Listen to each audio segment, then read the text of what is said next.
August 19, 1944. Wehrmacht Headquarters, East Prussia. General Oberst Alfred Jodl sat reviewing intelligence reports with absolute confidence, his staff having calculated what seemed like an undeniable truth. The Americans had outrun their supply lines. Patton's Third Army was now over 400 miles from the Normandy beaches, consuming fuel faster than any logistics system could possibly deliver it. The mathematics were simple, brutal, and according to every German general who had experienced the nightmare of overextended supply lines in Russia, absolutely certain.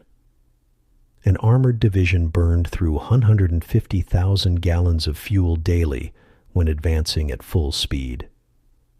The Americans were racing eastward with tanks that were mechanical beasts of appetite, and their supply depots were still sitting on beaches hundreds of miles behind them. Jodl's conclusion was inescapable. Within 48 hours, maybe less, Patton's advance would grind to a complete halt, giving the Wehrmacht precious time to regroup at the Seine, perhaps even hold until winter turned the tide.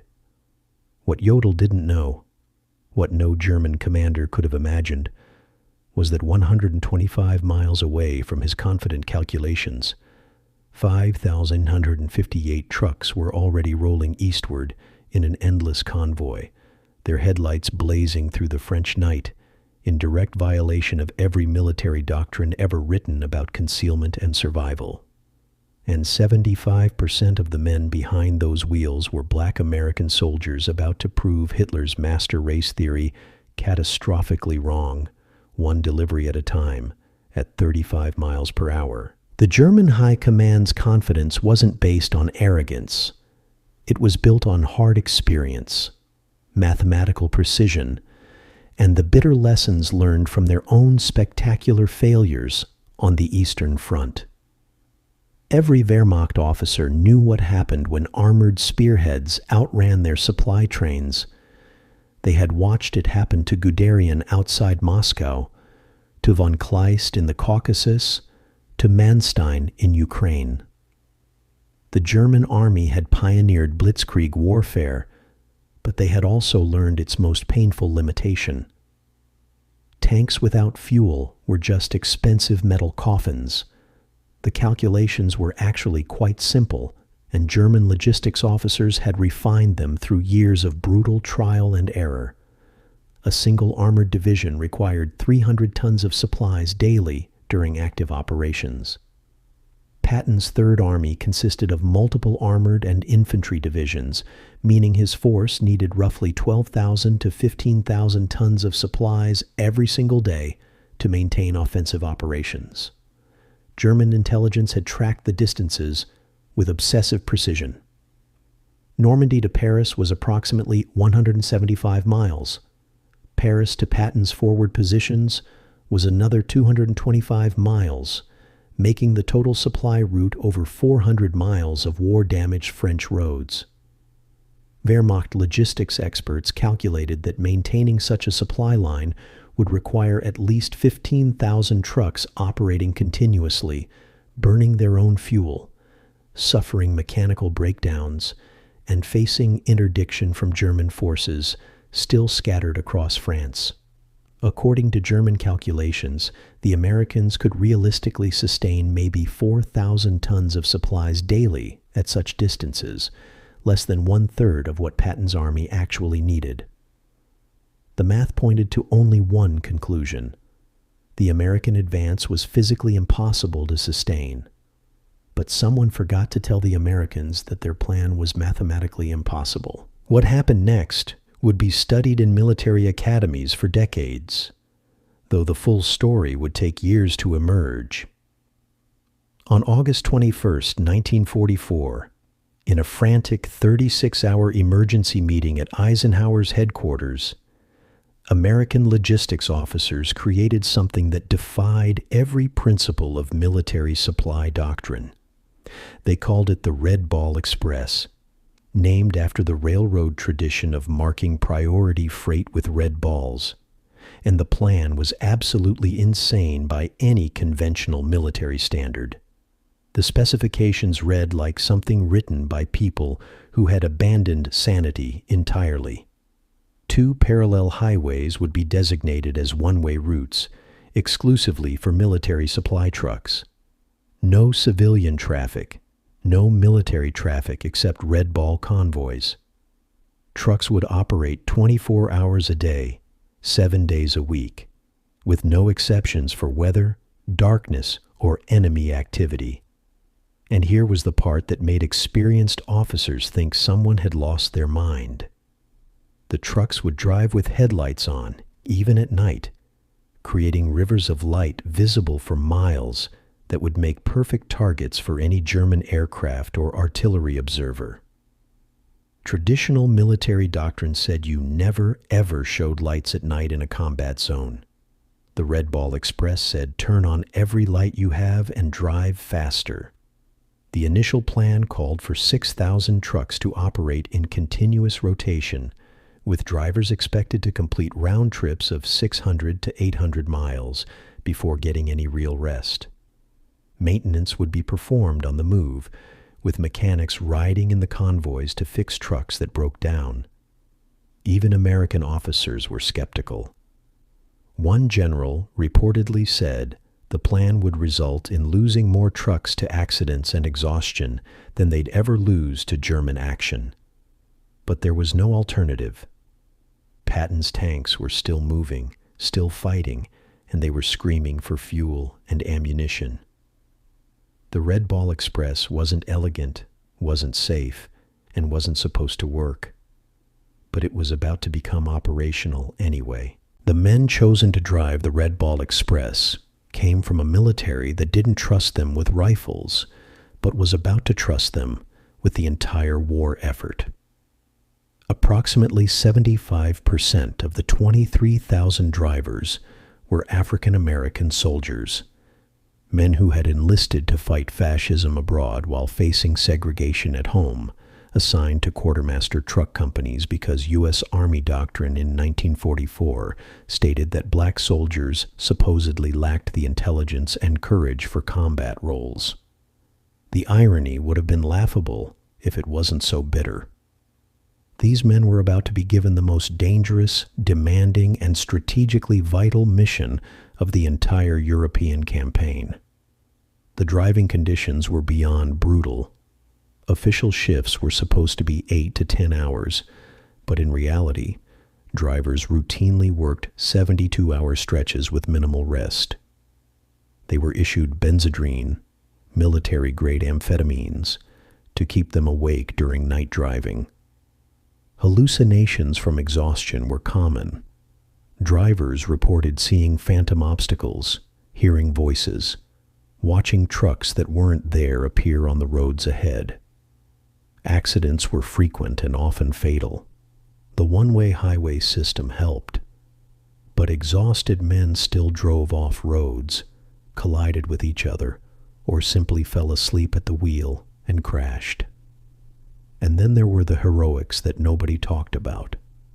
One driver, whose truck caught fire from an engine malfunction, stayed in the burning vehicle and drove it 2 more miles to deliver his cargo before jumping out. Another driver, whose name was never officially recorded, completed a 48-hour continuous run after his relief driver died from exhaustion-related heart failure. He delivered his cargo, attended the funeral, and got back in another truck the next day. These weren't soldiers playing support roles. These were men carrying the entire weight of the Allied advance on their shoulders, 35 miles per hour at a time, while facing discrimination from their own army and racism from many of their fellow soldiers. One black driver later recalled being told by a white officer that he should be grateful for the opportunity to serve, even in a segregated supply unit. His response, years later in an interview, was simple. We weren't serving the officer. We were saving the war they were losing. The German response to the Red Ball Express went through several distinct phases, starting with disbelief and ending with something close to despair. Initial Wehrmacht reconnaissance reports seemed almost hysterical. Officers reported continuous vehicle columns stretching 20 kilometers, rivers of headlights visible from observation posts miles away, and supply movements that simply made no mathematical sense. German intelligence officers initially dismissed these reports as Allied propaganda or exaggeration from panicked observers. One Wehrmacht logistics expert analyzed the reports and concluded they must be falsified, stating in an official memo that was later captured that such operations would require vehicular assets exceeding the total production capacity of the German Reich for an entire year. The reports weren't exaggerated. If anything, they understated the reality. When German forces captured American supply dumps in the early days of the Red Ball operation, the officers who inventoried the materials couldn't believe what they were finding. One captured Wehrmacht quartermaster, interrogated by U.S. intelligence, kept repeating the same phrase. "This is impossible. These quantities are impossible." The psychological impact on German troops was devastating. Soldiers who had survived the Eastern Front, who had endured Stalingrad and Kursk, reported being driven to the edge of mental breakdown by the endless sound of American truck motors echoing through the French countryside day and night. One German infantryman, in a letter home that was intercepted, wrote about watching an American convoy pass for 6 straight hours. "I counted 3,000 trucks before I stopped counting," he wrote. "We have perhaps 300 trucks in our entire corps. How do we fight an enemy that can waste more vehicles in a week than we possess in total?" A captured German colonel, held in a POW facility where he could watch Red Ball convoys passing on a nearby highway, was observed by guards openly weeping at the fence. When asked what was wrong, he said simply, "We prepared for your tanks. We prepared for your planes. We never prepared for your trucks." The numbers tell a story that still seems impossible even when examining the official records. At peak operation, the Red Ball Express was moving 12,500 tons of supplies daily to the front lines. That's more than 3 times what German logistics experts had calculated was the maximum physically possible load for such a supply route. To put it in perspective, the Wehrmacht in France had approximately 4,000 total trucks available for all supply operations across the entire Western theater. The Americans were dedicating nearly 6,000 trucks to a single supply route, and they were destroying more vehicles weekly from wear and accidents than Germany had in total. The Red Ball consumed 300,000 gallons of fuel daily just for its own operations, meaning the Americans were burning more fuel supplying Patton than many entire German armies consumed for all combat and supply operations combined. And here's where the racial dimension became impossible for German theorists to ignore. Nazi ideology had constructed elaborate pseudoscientific justifications for why non-Aryan races were inferior, particularly in technical and organizational capabilities.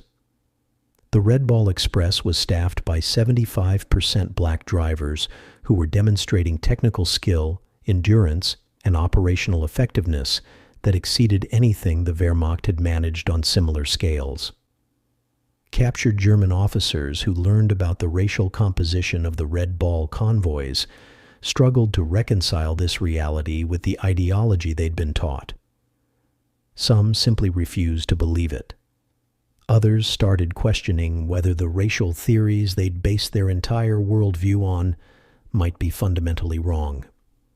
One German logistics officer, in interrogation transcripts that remained classified until 1994, stated, "If your Negro soldiers can accomplish this, then everything we were taught about race is a lie." The interrogating American officer, himself white, reportedly had no response. The impact of the Red Ball Express extended far beyond mere supply delivery. It fundamentally changed how the Germans understood the war they were fighting.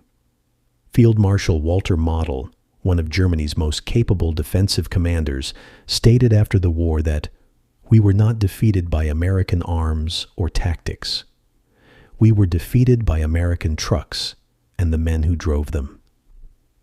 The psychological warfare dimension was something no one had anticipated, but proved devastatingly effective. German forces attempting defensive positions found themselves subjected to the constant sound of American supply convoys rolling day and night.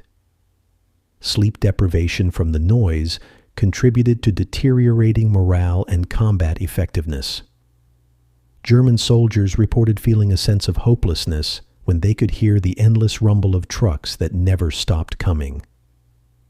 Patton's advance, which should have stalled at the Seine according to every German calculation, instead raced forward at 60 to 70 miles per day, speeds that armored units weren't supposed to sustain for weeks at a time.